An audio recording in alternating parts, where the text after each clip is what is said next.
আসসালামু আলাইকুম, স্বাগত জানাচ্ছি আরটিভির সন্ধ্যা সংবাদে। পুরোটা সংবাদে আপনাদের সাথে রয়েছে আমি নুসরাত সুজানা এবং আমি সৈয়দা সাদিয়া বেনাজির। 5 আগস্টের গণঅভ্যুত্থানের সাফল্যকে কোনো একক ব্যক্তি বা নির্দিষ্ট রাজনৈতিক দলের অর্জন হিসেবে না দেখার আহ্বান জানিয়েছেন প্রধানমন্ত্রী তারেক রহমান। চীন মৈত্রী সম্মেলন কেন্দ্রে জুলাই জাতীয় সম্মেলন 2026-এ সরকার প্রধান বলেন, গণঅভ্যুত্থানে মানুষ দল মত ভুলে রাস্তায় নেমে এসেছিল, তাদের সম্মান করতে হবে। একই সঙ্গে জুলাই হত্যাকাণ্ডে দায়ীদের আইনের আওতায় আনার কথা জানিয়ে প্রধানমন্ত্রী বলেন, স্বৈরাচারের মতো বিচারের নামে কোনো অবিচার করবে না সরকার। আরও জানাচ্ছেন শামীম চৌধুরী। দীর্ঘ 17 বছরের পুঞ্জীভূত ক্ষোভ আর টানা 36 দিনের আন্দোলন। আবু সাইদ, মুগ্ধ, ওয়াসিম, রাব্বি সহ অসংখ্য তরুণ, নারী, শিশু ও সাধারণ মানুষের আত্মত্যাগের অর্জন 5 আগস্ট। জুলাই আগস্ট গণঅভ্যুত্থানের শোক ও বিজয়ের বর্ষপূর্তি উপলক্ষে চীন মৈত্রী সম্মেলন কেন্দ্রে আয়োজন করা হয় জুলাই জাতীয় সম্মেলন 2026। এতে প্রধান অতিথি হিসেবে যোগ দেন প্রধানমন্ত্রী তারেক রহমান। জনাব তারেক রহমানের পরিবার, আমরা বিএনপির পরিবার আমার পাশে পাই। অনুষ্ঠানে প্রিয়জন হারানোর কথা তুলে ধরেন শহীদ পরিবারের সদস্যরা। স্বজনদের কান্নায় ভারী হয়ে ওঠে পরিবেশ। বিচারের দাবিতে স্লোগানে চীন মৈত্রী সম্মেলন কেন্দ্রের হল অব ফেম প্রকম্পিত করেন আহত জুলাই যোদ্ধারা। এই হত্যাকাণ্ডের সাথে জড়িত তাদেরকে অবিলম্বে গ্রেফতার করা হোক। বক্তব্যের শুরুতে বিগত সময়ে নিজের মায়ের প্রতি হওয়া অবিচারের প্রসঙ্গ তুলে ধরেন প্রধানমন্ত্রী। বলেন, প্রতিশোধ নয়, ঐক্যবদ্ধ থেকেই দেশকে এগিয়ে নিতে হবে। 5ই আগস্ট কোনো একক ব্যক্তি, কোনো একক রাজনৈতিক দলের অর্জন নয়, বরং এই অর্জন দল মত নির্বিশেষে বাংলাদেশের প্রত্যেকটি গণতন্ত্রকামী, প্রত্যেকটি শান্তিপ্রিয় মানুষের এটি অর্জন। স্বৈরাচার বিরোধী আন্দোলন এবং জুলাই গণঅভ্যুত্থানে হতাহত সবাইকে সাধ্য অনুযায়ী রাষ্ট্রীয়ভাবে মূল্যায়ন করা হবে বলেও জানান সরকার প্রধান। রাষ্ট্র, দেশ তার যথাসাধ্য দিয়ে আপনাদেরকে মূল্যায়নের চেষ্টা করবে, আপনাদের আত্মত্যাগকে মূল্যায়ন করবে। হত্যাকাণ্ডে দায়ীদের আইন অনুযায়ী বিচারের কথা বলেন প্রধানমন্ত্রী। আপনাদের বিরুদ্ধে যে অন্যায় হয়েছে, যেভাবে আপনার আপনজনকে হত্যা করা হয়েছে, অবশ্যই তার জন্য যারা দায়ী তাদেরও বিচার হবে এই দেশের আইন অনুযায়ী। এ সময় কোনো অপশক্তি যেন জাতিকে কাঙ্ক্ষিত লক্ষ্য থেকে বিচ্যুত করতে না পারে সে বিষয়ে সবাইকে ঐক্যবদ্ধ থাকার আহ্বান জানান সরকার প্রধান। শামীম চৌধুরী, আরটিভি, ঢাকা। এদিকে স্বরাষ্ট্রমন্ত্রী সালাউদ্দিন আহমদ বলেছেন, 24-এর 5ই আগস্ট আওয়ামী লীগের রাজনৈতিক মৃত্যু হয়েছে, তাদের দাফন হয়েছে দিল্লিতে। তারা আর বাংলাদেশের রাজনীতি করতে পারবে না। শিগগিরই দল হিসেবে আওয়ামী লীগের বিচার হবে। দুপুরে রাজধানীতে জুলাই আন্দোলনে নিহতদের স্মরণ সভায় বিশেষ অতিথির বক্তব্যে তিনি এসব কথা বলেন। মন্ত্রী অভিযোগ করেন, বিদেশে বসে আওয়ামী লীগের নেতারা এখন উস্কানি দিচ্ছেন। জুলাইয়ের প্রশ্নে সবাইকে ঐক্যবদ্ধ থাকার আহ্বান জানান তিনি। আওয়ামী লীগের রাজনৈতিকভাবে নিপাত হয়েছে, নির্মূল হয়েছে, দাফন হয়ে গেছে দিল্লিতে। সেই আওয়ামী লীগ বাংলাদেশে আর কোনোদিন রাজনীতি করতে পারবে না। রাজনৈতিক দল হিসেবে আওয়ামী লীগের বিচার দাবি করেছি আমরা, আপনারা দাবি করেছেন, তদন্ত পরিচালিত হচ্ছে। ইনশাআল্লাহ খুব শিগগির রাজনৈতিক দল হিসেবে সেই রাজনৈতিক দলকে বিচারের কাঠগড়ায় নিয়ে যাওয়া হবে। গণভোটের রায় বাস্তবায়ন, কর্মসংস্থান ও সীমান্ত সুরক্ষার দাবিতে আগামী 6 জুলাই থেকে 64 জেলায় জুলাই পদযাত্রা কর্মসূচি পালন করবে জাতীয় নাগরিক পার্টি এনসিপি। শনিবার বিকেলে রাজধানীর বাংলা মোটরে দলের অস্থায়ী কার্যালয়ে জরুরি সংবাদ সম্মেলনে এ ঘোষণা দেন উত্তরাঞ্চলের মুখ্য সংগঠক সার্জিস আলম। এ সময় তিনি বলেন, আওয়ামী লীগ আর কোনোদিন বাংলাদেশের রাজনীতি করতে পারবে না। বিএনপির মুখপাত্র হিসেবে স্বরাষ্ট্রমন্ত্রী সালাউদ্দিন আহমদের এ বক্তব্য যেন কথায় ও কাজে মিল থাকে। বলেন, সরকারকে নিজ উদ্যোগেই দ্রুত জুলাই গণঅভ্যুত্থানের বিচার নিশ্চিত করতে হবে। এ সময় গোপালগঞ্জে যারা অপরাধী নয় তাদের ট্যাগিং করে হয়রানি না করারও আহ্বান জানান সার্জিস আলম। গণভোট বাস্তবায়ন, কর্মসংস্থান ও সীমান্ত সুরক্ষার দাবিতে জুলাই পদযাত্রা 2026 আয়োজন করতে যাচ্ছে, যা আগামী 6 জুলাই থেকে শুরু হবে। বিএনপির মুখপাত্র হিসেবে জনাব সালাউদ্দিন আহমেদ যেই বক্তব্য দিয়েছেন, এই বক্তব্য, কথা এবং কাজে আমরা যেন এটার বাস্তবায়ন দেখতে পাই। আগামীতে বিশ্বের বিনিয়োগের প্রধান গন্তব্য হবে বাংলাদেশ, এমন মন্তব্য করেছেন অর্থ ও পরিকল্পনা মন্ত্রী আমির খসরু মাহমুদ চৌধুরী। সকালে চট্টগ্রাম বিমানবন্দরে নেমে সাংবাদিকদের এসব কথা বলেন তিনি আরও বলেন, প্রাথমিক স্বাস্থ্যসেবা জোরদারে 1 লাখ কর্মী নিয়োগ দিচ্ছে সরকার। এদিকে বিগত স্বৈরাচারী শাসন আমলে জনগণের প্রতি প্রশাসনের কোনো দায়বদ্ধতা ছিল না বলে মন্তব্য করেছেন সমাজ কল্যাণ মন্ত্রী ডাক্তার AZM জাহিদ হোসেন। প্রতিনিধিদের পাঠানো তথ্যচিত্রে বিস্তারিত জানাচ্ছেন সাকিব আল হাসান। অর্থমন্ত্রী হিসেবে জাতীয় সংসদে বাজেট পেশের পর শনিবার সকালে প্রথমবারের মতো চট্টগ্রাম পৌঁছেন অর্থ ও পরিকল্পনা মন্ত্রী আমির খসরু মাহমুদ চৌধুরী। বিমানবন্দরে নেমে মন্ত্রী বলেন, আগামীতে বিশ্বের বিনিয়োগের প্রধান গন্তব্য হবে বাংলাদেশ। অর্থনীতি ঘুরে দাঁড়াবে, বাংলাদেশ তার যে সম্ভাবনাকে সেটা পুরোপুরি কাজে লাগিয়ে আমরা বিশ্বের অন্যতম অর্থনীতিতে পরিণত হওয়ার $1 ট্রিলিয়ন অর্থনীতির যে ফোরকাস্ট করেছি সেদিকে আমরা এগিয়ে যাব। এদিকে শনিবার দুপুরে রংপুর বিভাগীয় সমাজসেবা কার্যালয়ে এক আলোচনা সভায় যোগ দেন সমাজ কল্যাণ এবং মহিলা ও শিশু বিষয়ক মন্ত্রী ডাক্তার AZM জাহিদ হোসেন। বলেন, বিগত স্বৈরাচারী শাসনামলে জনগণের ভোটের প্রয়োজন না থাকায় জনগণের প্রতি প্রশাসনের জবাবদিহিতা গড়ে ওঠেনি। স্বাস্থ্য খাতে বরাদ্দের পাশাপাশি সঠিক পরিকল্পনা ও কার্যকর বাস্তবায়নের মাধ্যমে জনগণের কাছে উন্নত স্বাস্থ্যসেবা পৌঁছে দেওয়ার আহ্বান জানিয়েছেন বাণিজ্যমন্ত্রী খন্দকার আব্দুল মুক্তাদির। সকালে সিলেট মেডিকেল বিশ্ববিদ্যালয় কার্যালয়ে তিনি এসব কথা বলেন। একটা কাজ হলো, উপায় হলো একটা কাজ এফিশিয়েন্টলি করা, যাতে যে উদ্দেশ্যে করা সেটা সার্থক হতে সেই রিটার্নটা পাওয়া যায়। মাধ্যমিক বিদ্যালয়ে কারিগরি শিক্ষায় সরকারের সবচেয়ে বেশি গুরুত্ব থাকবে বলে জানান পানি সম্পদ মন্ত্রী শহীদ উদ্দিন চৌধুরী এনি। শনিবার বিকেলে লক্ষ্মীপুরে বার্ষিক ক্রীড়া প্রতিযোগিতার পুরস্কার বিতরণ অনুষ্ঠানে তিনি এসব কথা বলেন। পড়ালেখার পাশাপাশি কারিগরি শিক্ষার প্রতি আমাদের থাকবে সবচেয়ে বেশি প্রায়োরিটি। পরিবেশের ভারসাম্য রক্ষায় নবায়নযোগ্য জ্বালানি থেকে বিদ্যুৎ উৎপাদনের লক্ষ্যে বর্তমান সরকার সৌর বিদ্যুতে মনোনিবেশ করছে বলে জানান বিদ্যুৎ, জ্বালানি ও খনিজ সম্পদ প্রতিমন্ত্রী অনিন্দ্য ইসলাম অমিত। সকালে যশোর জেলা স্কুল মাঠে আয়োজিত পৃথক দুটি অনুষ্ঠানে প্রধান অতিথির বক্তৃতায় তিনি এসব কথা বলেন। শনিবার সকালে চট্টগ্রাম সার্কিট হাউসে মৎস্য ও প্রাণী সম্পদ অধিদপ্তর সহ কৃষি মন্ত্রণালয়ের অধীনস্থ বিভিন্ন সংস্থার কর্মকর্তাদের সাথে মতবিনিময় করেন মৎস্য ও প্রাণী সম্পদ ও কৃষিমন্ত্রী মোহাম্মদ আমিনুর রশিদ। মধ্যস্বত্বভোগী থেকে প্রকৃত কৃষকদের রক্ষা করতে যেসব পদক্ষেপ নেওয়া হচ্ছে তা বাস্তবায়নের উপর গুরুত্বারোপ করা হচ্ছে বলে জানান তিনি।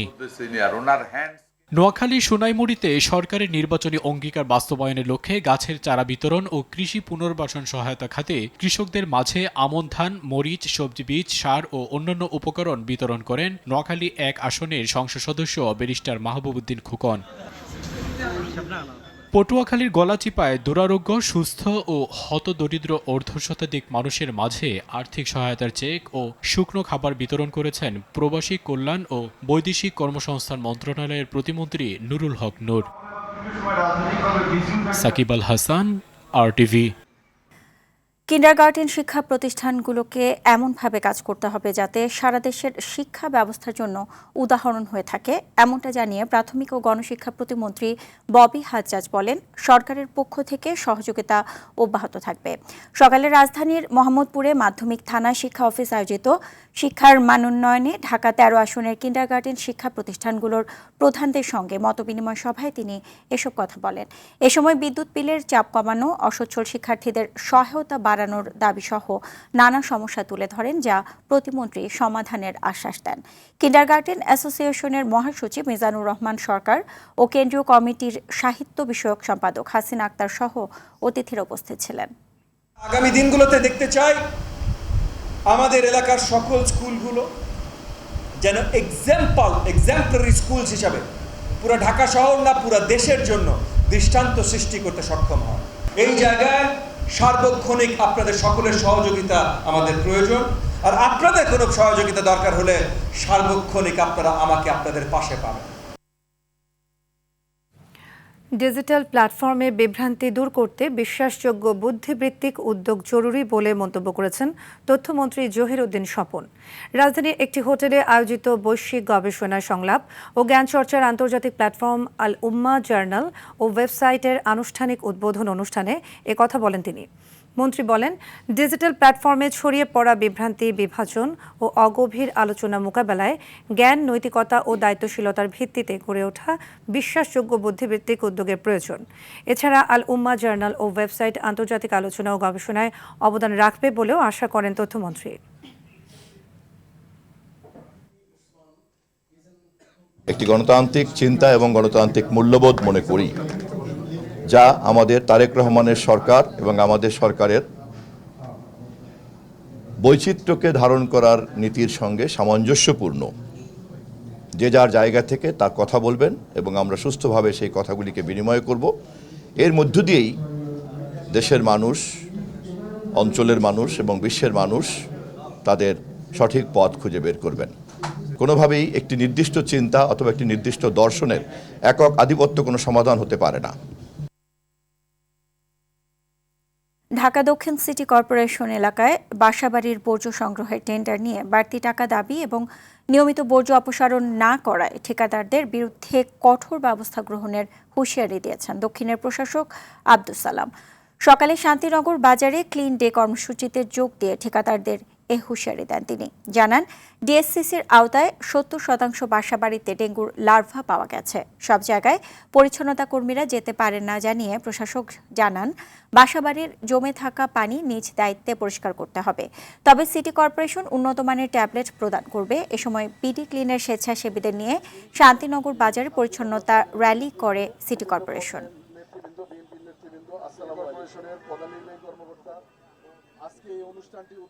নতুন ঔষধ আমরা দেওয়ার জন্য চেষ্টা করছি, ট্যাবলেট। বাড়ির মালিক, প্রতিষ্ঠানের মালিক, তাদেরকে বলবো যে এই ট্যাবলেট গুলো সংগ্রহ করে যে জায়গায় কোনো মানুষ যেতে পারে না পরিষ্কার করার জন্য বা মশার ওষুধ দেওয়ার জন্য, অন্তত সেই জায়গায় যদি সেই ট্যাবলেট গুলো ছড়িয়ে দেওয়া যায়, তাহলে আমরা এই ডেঙ্গুর হাত থেকে আমরা রক্ষা পাবো। বছরের পর বছর ধরে লোকসানে চলা রাষ্ট্রীয় প্রতিষ্ঠানগুলো বন্ধ বা বিক্রি করা জরুরি বলে মন্তব্য করেছেন ইনভেস্টমেন্ট কর্পোরেশন অব বাংলাদেশের চেয়ারম্যান ও অর্থনীতিবিদ অধ্যাপক আবু আহমেদ। সকালে রাজধানীর এফডিসিতে ডিবেট ফর ডেমোক্রেসি আয়োজিত ছায়া সংসদে প্রধান অতিথির বক্তব্যে তিনি একথা বলেন। এছাড়া দেশের অর্থনৈতিক প্রবৃদ্ধিকে গতিশীল রাখতে বেসরকারি খাতকে অগ্রাধিকার দিয়ে শিল্প কারখানায় গ্যাস ও বিদ্যুতের নিরবচ্ছিন্ন সংযোগ নিশ্চিত করার আহ্বান জানান তিনি। অনুষ্ঠানে সভাপতির বক্তব্যে debate for democracy chairman Hasan Ahmed Chowdhury Kiron বলেন, আওয়ামী শাসনামলে মেগা প্রকল্পের মাধ্যমে উন্নয়নের ফানুস তৈরি করে লুণ্ঠনের অর্থনীতি গড়ে তোলা হয়েছিল। অতি মূল্যায়িত এসব মেগা প্রকল্পের 30 থেকে 40% ব্যয় ভুয়া বলে দাবি করেন তিনি। বিপর্যস্ত অর্থনীতিকে পুনরুদ্ধারে এবারের বাজেট শীর্ষক ছায়া সংসদে ঢাকা কলেজ ও BGMEA university of fashion and টেকনোলজির বিতার্কিকরা অংশগ্রহণ করেন। আমরা সবই নীতি সহায়তা দিলাম, কিন্তু পাওয়ার এবং গ্যাস কানেকশন পেল না ইন্ডাস্ট্রি, তাহলে তো ওরা কাজ করতে। সুতরাং আমি অনুরোধ করবো সবাইকে, প্রাইভেট সেক্টর কিভাবে রেসপন্ড করতেছে, মুভ করতেছে কিনা, দ্যাট শুড বি টেকেন। 30 থেকে 40% ব্যয় তারা চুরি করেছে, ডাকাতি করেছে, লুটপাট করেছে এবং এই অতি মূল্যায়িত প্রকল্পের অর্থগুলো তারা দেশেও রাখেনি, তারা বিদেশে পাচার করে দিয়েছে। বাংলাদেশ ও আমেরিকার মধ্যকার পারস্পরিক বোঝাপড়া, ইতিহাস, মূল্যবোধ ও চিন্তাভাবনা ভাগাভাগি করে দ্বিপাক্ষিক সম্পর্ককে আরও দৃঢ় করতে চায় বলে জানিয়েছেন বাংলাদেশে নিযুক্ত মার্কিন রাষ্ট্রদূত ব্রেন্ট টি ক্রিস্টেনসেন। সকালে রাজধানীর শাহাবুদ্দিন পার্কে যুক্তরাষ্ট্রের 250তম স্বাধীনতা দিবস উপলক্ষে আয়োজিত আমেরিকা ফেয়ার পরিদর্শনে এসে তিনি একথা বলেন। তিনি বলেন, এই উৎসব কেবল উদযাপনই সীমাবদ্ধ নয়, বরং তা বাংলাদেশ ও আমেরিকার দীর্ঘস্থায়ী বন্ধুত্বকে নিয়ে যাবে এক নতুন উচ্চতায়। মেলা পরিদর্শনের পাশাপাশি রাষ্ট্রদূত দুই দেশের নাগরিকদের সাথে শুভেচ্ছা বিনিময় করেন।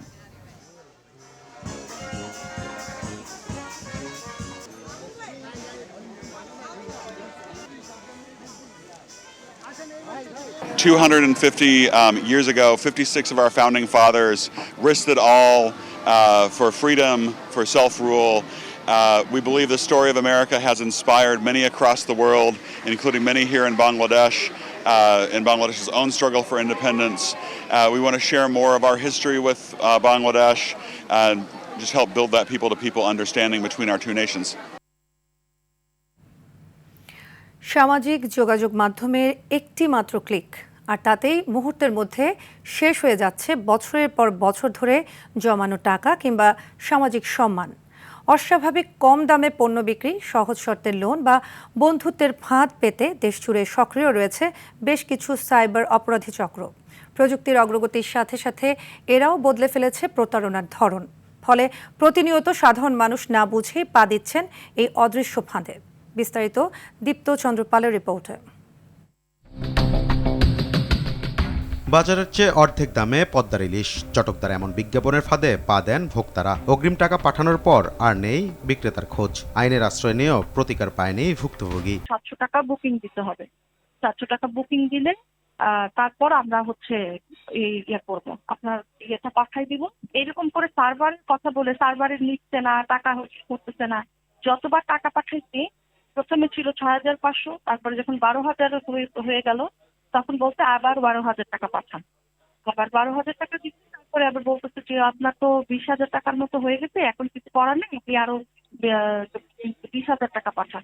শুধু ইলিশ নয়, দ্রুত ঋণ দেওয়ার নামে বিভিন্ন লোন অ্যাপ ডাউনলোড করে ব্যক্তিগত তথ্য হাতিয়ে নিচ্ছে প্রতারক চক্র। পরে সেই তথ্য ব্যবহার করে ব্ল্যাকমেইল, অতিরিক্ত সুদ আদায় কিংবা অর্থ আত্মসাতের অভিযোগও রয়েছে। 2,000 টাকার ভিতরে আমার 2,000 টাকা পুরো দেয় নাই, 1200 টাকা দিছে, 800 টাকা কেটে রেখে দিছে।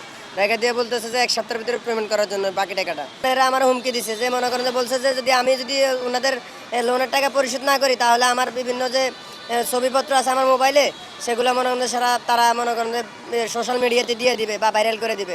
এদিকে ডেটিং অ্যাপেও তৈরি হচ্ছে নতুন ফাঁদ। বন্ধুত্ব বা সম্পর্কের আড়ালে বিশ্বাস অর্জন করে টাকা হাতিয়ে নেয়া, আবার কখনো ব্যক্তিগত ছবি বা ভিডিও দিয়ে ব্ল্যাকমেইল করা হচ্ছে ভুক্তভোগীদের। মেয়েদের দ্বারা আমি প্রতারিত হয়েছি। বিভিন্ন প্রলোভন দেখিয়ে টাকা চায়, আমি টাকাও দিই, এরপর আবার টাকা চায়। এভাবে আমার সরলতার সুযোগ নিয়ে কয়েকবার আমি প্রতারিত হয়েছি। সাইবার অপরাধ বিশেষজ্ঞদের মতে প্রতারকরা মানুষের লোভ, প্রয়োজন এবং আবেগ এই তিনটিকে অস্ত্র হিসেবে ব্যবহার করছে। প্রতিদিন নতুন নতুন কৌশলে সাধারণ মানুষকে টার্গেট করছে সংঘবদ্ধ চক্র। অতি লোভে তাঁতি নষ্ট আমরা যেটা বলি, অর্থাৎ হচ্ছে যে ই কমার্স চটকদার যে সকল বিষয়গুলো দেখেন, ই ভ্যালির পরও যদি বাংলাদেশে আরও 4-5টা ই ভ্যালি 100 কোটি টাকা লোপাট করে অর্থ পাচারের সাথে সম্পৃক্ত হয়, তাহলে আসলে আমাদের কিছু বলার নাই। তো আমাদের আসলে লোভটা সংবরণ করার একটা বিষয় আছে। বিশেষজ্ঞরা বলছেন, অনলাইন প্রতারণা রোধে নতুন একটি আইন প্রণয়নের উদ্যোগ চলছে। আইনটি কার্যকর হলে অনলাইন প্রতারণা উল্লেখযোগ্য হারে কমে আসতে পারে বলে আশা তার। এমল্যাটটা করা খুব জরুরি, মিউচুয়াল লিগ্যাল অ্যাসিস্ট্যান্স ট্রিটি, অর্থাৎ ফেসবুক, ইউটিউব, জিমেল যে কোনো কর্তৃপক্ষ পৃথিবীর পুলিশ যদি কোনো ডেটা চায় তখন সেই সময় রিয়েল টাইম আইপি অ্যাড্রেস, তার মুঠোফোন নাম্বার, তার ব্যাংক নাম্বার, তার আইএমইআই নাম্বার আইনি পদ্ধতিতে অফিসিয়াল চ্যানেলে 3 দিনের কম সময়ে তদন্তকারী কর্মকর্তাকে দিতে হবে। এটা হচ্ছে এমল্যাটের প্রথম উদ্দেশ্য। ফেসবুক যদি এমল্যাটকে এন্টারটেইন করে, বাংলাদেশের 80% সাইবার ক্রাইমের অপরাধ সমস্যার সমাধান হয়ে যাবে। সামাজিক যোগাযোগ মাধ্যম মানুষের জীবনকে সহজ করেছে, কিন্তু একই সঙ্গে খুলে দিয়েছে প্রতারণার নতুন পথ। বিশেষজ্ঞরা বলছেন, শক্তিশালী আইনের পাশাপাশি যথাযথ প্রয়োগে নিয়ন্ত্রণে আনা সম্ভব এসব অপরাধ। দীপ্ত চন্দ্রপাল, RTV, ঢাকা।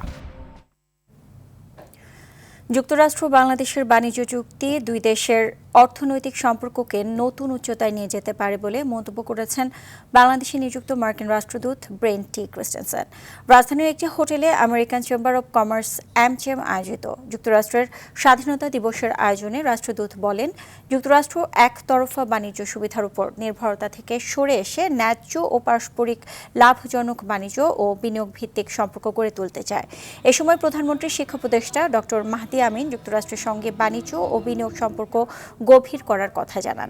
সরকার বেসরকারি খাতকে অগ্রাধিকার দিয়ে বিদেশি বিনিয়োগ আকর্ষণ এবং দ্বিপক্ষীয় বাণিজ্য সম্প্রসারণে কাজ করছে বলে জানিয়েছেন তিনি।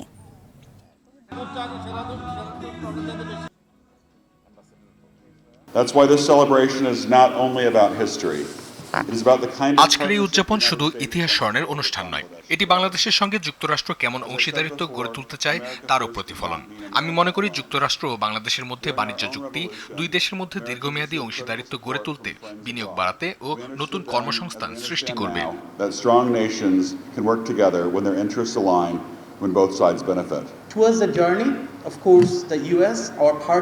যুক্তরাষ্ট্র দীর্ঘদিন ধরে বাংলাদেশের অন্যতম গুরুত্বপূর্ণ উন্নয়ন ও অর্থনৈতিক অংশীদার। সরকার নীতিগত সহায়তা, সংলাপ এবং অংশীদারিত্বের মাধ্যমে বিদেশি বিনিয়োগকারীদের জন্য আরও অনুকূল পরিবেশ গড়ে তুলতে প্রতিশ্রুতিবদ্ধ।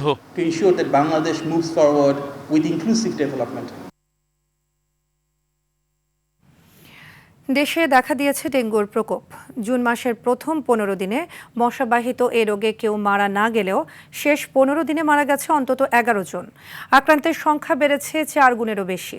বিশেষজ্ঞরা বলছেন, মশাবাহী রোগটিকে নিয়ে অবহেলা করলে ঘটতে পারে বিপদ।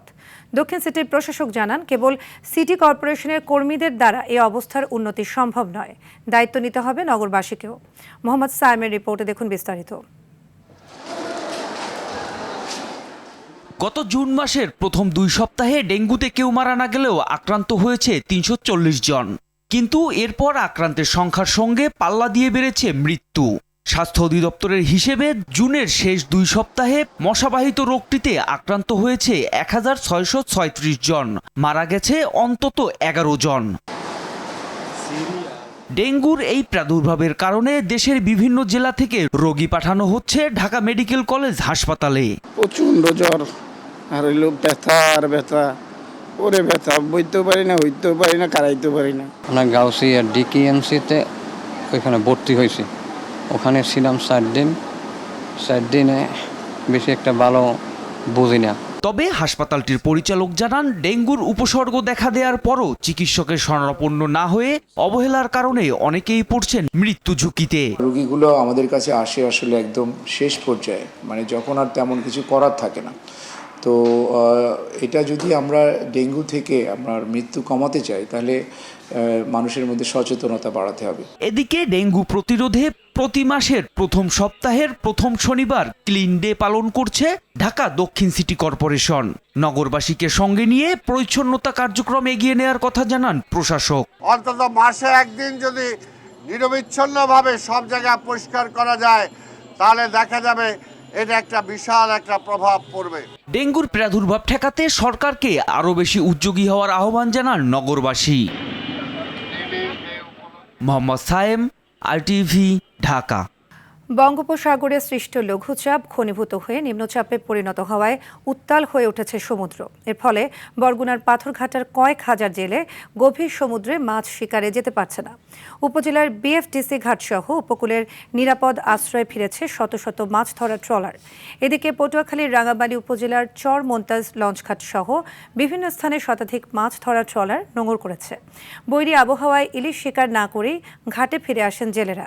স্থানীয় আবহাওয়া অধিদপ্তর জানায়, উত্তর পশ্চিম বঙ্গোপসাগর ও তৎসংলগ্ন এলাকায় নিম্নচাপের প্রভাবে আগামী কয়েকদিন উপকূলীয় এলাকায় দমকা হাওয়া ও বৃষ্টিপাত হতে পারে।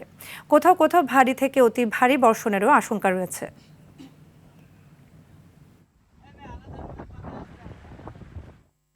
চাঁপাইনবাবগঞ্জের শিবগঞ্জের নামু চাকপাড়া সীমান্তে শুক্রবার দিবাগত রাতে সীমান্তের ফ্লাড লাইট বন্ধ করে দেয় BSF। স্থানীয়রা জানায়, গভীর রাতে ভারতীয় অংশের ফ্লাড লাইট নিভে যাওয়ার পর সীমান্ত এলাকায় উদ্বেগ ছড়িয়ে পড়ে। পরে সীমান্ত সংলগ্ন বিভিন্ন গ্রামের মানুষ স্বেচ্ছায় সীমান্ত এলাকায় জড়ো হন। সম্ভাব্য পুশিন ঠেকাতে রাতভর সীমান্তের বিভিন্ন পয়েন্টে পাহারা দেন তারা।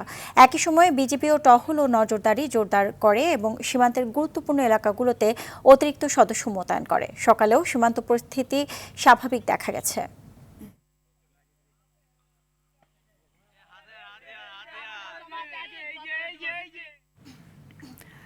দেশের বিমা খাতে স্বচ্ছতা, প্রযুক্তি নির্ভর সেবা এবং গ্রাহক আস্থা বৃদ্ধির প্রত্যয় নিয়ে ত্রৈমাসিক ভিত্তিতে সেরা 10 জন পারফর্মারকে সম্মাননা দিয়েছে বেঙ্গল ইসলামী লাইফ ইন্স্যুরেন্স লিমিটেড।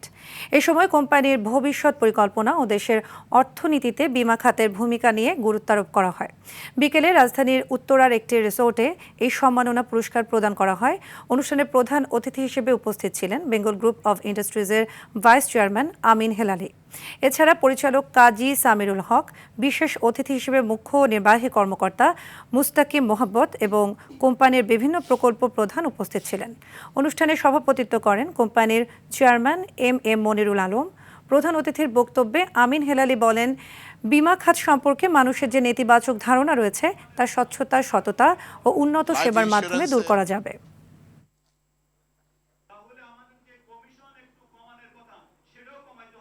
লাইফ ইন্স্যুরেন্সে যেই একটা বদনামি বাজারে আপনারা নিয়ে ঘুরেন, আপনাদের যে অ্যাডভান্স বিষয়টি আছে, এটা বেঙ্গলের মাধ্যমে আপনারা এটা গুছানোর চেষ্টা করবেন যে বিমা যে কথা বলে বা যেই প্রতিশ্রুতি নিয়ে আসে সেই প্রতিশ্রুতি সময়ের আগে ওরা পালন করে থাকে। সেই জায়গায় আমরা যেতে চাচ্ছি, আমরা কথার আগে যেন আমাদের প্রতিশ্রুতি আমরা পালন করতে পারি। আমরা সেই জায়গায় আমরা নিতে চাচ্ছি আপনাদেরকে, সে ব্যাপারে আপনাদের সহযোগিতা লাগবে। বাংলা কিউআর কোড ভোক্তাদের লেনদেন সহজ ও স্বস্তির করবে বলে জানিয়েছেন প্রধানমন্ত্রীর অর্থ ও পরিকল্পনা উপদেষ্টা রাশেদ আল মাহমুদ তিতুমির। রাজধানীর ফার্মগেটে একটি অনুষ্ঠানে তিনি বলেন, সারা দেশে লেনদেনের এই সহজ পদ্ধতি ছড়িয়ে দিতে হবে। শুধু সুপার শপে নয়, ছোট ব্যবসা প্রতিষ্ঠান বা দোকানেও এ ধরনের কার্যক্রম চালুর আহ্বান জানান তিনি। এ সময় উপস্থিত ছিলেন ডাচ বাংলা ব্যাংকের ব্যবস্থাপনা পরিচালক ও প্রধান নির্বাহী কর্মকর্তা এহতেশামুল হক খান এবং অন্যান্যরা। পরে রাজধানীর শাহবাগে আজিজ সুপার মার্কেটে ক্যাম্পেইনের অংশ হিসেবে তথ্য ও সম্প্রচার মন্ত্রী জহির উদ্দিন স্বপন অংশ নেন। বলেন, প্রযুক্তি নির্ভর লেনদেন বাড়াতে এ ব্যবস্থা চালু করেছে সরকার। লেনদেনে এই কিউআর কোড দেশে অগ্রণী ভূমিকা রাখবে। এ সময় মন্ত্রী নিজেও বাংলা কিউআর কোড ব্যবহার করে পণ্য কেনেন। প্রযুক্তি নির্ভর লেনদেনে প্রবেশ করতে যাচ্ছি, যার আনুষ্ঠানিক যাত্রা বাংলা কিউআর কোডের মাধ্যমে আমরা দেশব্যাপী কেনা বেচার লেনদেন শুরু করেছি। সরকারের মূল লক্ষ্য হচ্ছে যে জনগণের লেনদেনকে স্বচ্ছতা আনা এবং দ্বিতীয়ত হচ্ছে সহজ করা। বিশেষ চাহিদা সম্পন্ন সন্তানের অভিভাবকদের মানসিক স্বাস্থ্য উন্নয়নে একটি প্রশিক্ষণ কর্মশালা করেছে ইন্সপিরেশন ওয়েলফেয়ার সোসাইটি IWS। রাজধানীর তেজগাঁওয়ে বেঙ্গল স্কোয়ারে আয়োজিত কর্মশালায় জ্ঞানী ও আচরণ থেরাপি ভিত্তিক বিভিন্ন কৌশল আলোচনা করা হয়, যা অভিভাবকদের সন্তানের চিন্তা, অনুভূতি ও আচরণ আরও কার্যকরভাবে বুঝতে ও পরিচালনা করতে সহায়তা করবে। এতে প্রধান অতিথি হিসেবে উপস্থিত ছিলেন IWS এর সহসভাপতি আর RTVর বার্তা প্রধান ইলিয়াস হোসেন। সভাপতিত্ব করেন প্রতিষ্ঠানটির প্রতিষ্ঠাতা ও সাধারণ সম্পাদক সৈয়দা মুনিরা ইসলাম। রিসোর্স পার্সন হিসেবে ছিলেন জগন্নাথ বিশ্ববিদ্যালয়ের মনোবিজ্ঞানের শিক্ষক ডক্টর রাজিকা ফেরদৌস্তানি। 2015 সাল থেকে প্রতিবন্ধী ও সমাজের প্রান্তিক জনগোষ্ঠীর উন্নয়নে কাজ করে আসছে ইন্সপিরেশন ওয়েলফেয়ার সোসাইটি। রাতের সংবাদ 11:15টায় দেখার আমন্ত্রণ রইল। ধন্যবাদ সবাইকে। সবাইকে ধন্যবাদ।